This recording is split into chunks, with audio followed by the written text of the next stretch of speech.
So for today's video, no, update ito na to ang mini house. So itong mini house is bisan asa nila nabot mga pictures. So nakita nato sa mga vlog, no, sa mga vlogger, mga picture na to sa itong mini house, binasa na nabot. So okay lang na, kaya parehara mo kung may mga apod sa lain, anak mo din ng mga vlog.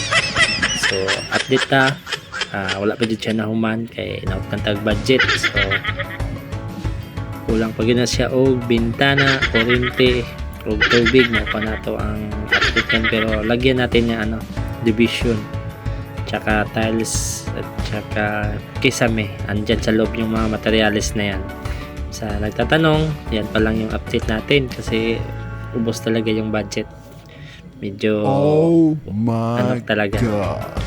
ipon pa tayo ulit. So ayan po yung update natin sa ating mini house. Ayan, pero yung sa sa window may budget na yan, pero next year na ata ipagawa ko kasi medyo busy pa ngayon, December sa trabaho.